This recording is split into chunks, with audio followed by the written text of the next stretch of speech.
Hello, good morning, good afternoon, good evening to everyone. Mga kaibigan, ngayong araw na ito ay pag-usapan natin ang salitang tagumpay.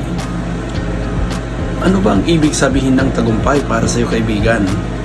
So, ang tagumpay ay may iba't ibang kahulugan sa bawat isa sa atin.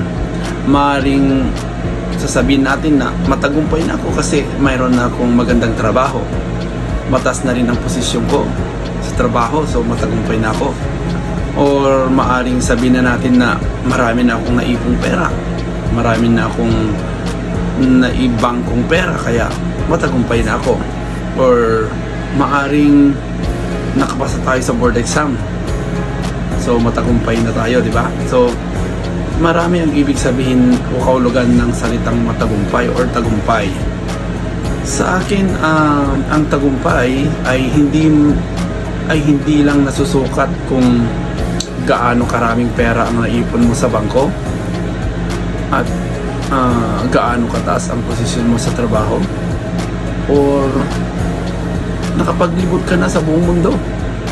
So, iba't ibang uri ng tagumpay. So, sa akin, may tuturing kong matagumpay na ako kapag lahat ng bagay na naisin ko ay makakamit ko. At siyempre may mga larangan ng tagumpay. Halimbawa, matagumpay yung operation mo kapag ikaw ay nagpa-opera, di ba? So, successful.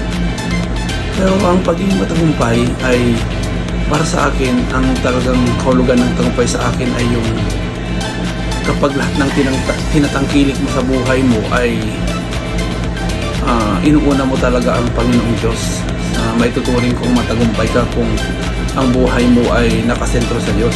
Kasi aanin mo ang kayawanan kung wala kang Diyos sa buhay mo, di ba? Aanin mo naman ang makapaglibot ka sa buong mundo, pero pagdating ng panahon, maliligaw naman ang kaluluwa mo. Kasi naniniwala kasi ako na pagdating ng panahon na babawian tayo ng buhay, kukunin tayo ng Panginoon Diyos.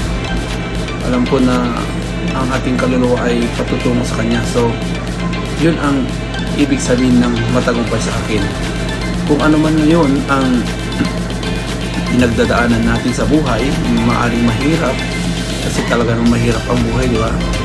So, bago ka magtagumpay or gusto mo maabot yung mga gusto mo sa buhay, yung mga pangarap mo sa buhay, siyempre kung mayroon kang Diyos na kasama, ay hindi kanya pababayaan at talagang ibibigay niya yung mga gusto mong mangyari sa buhay mo.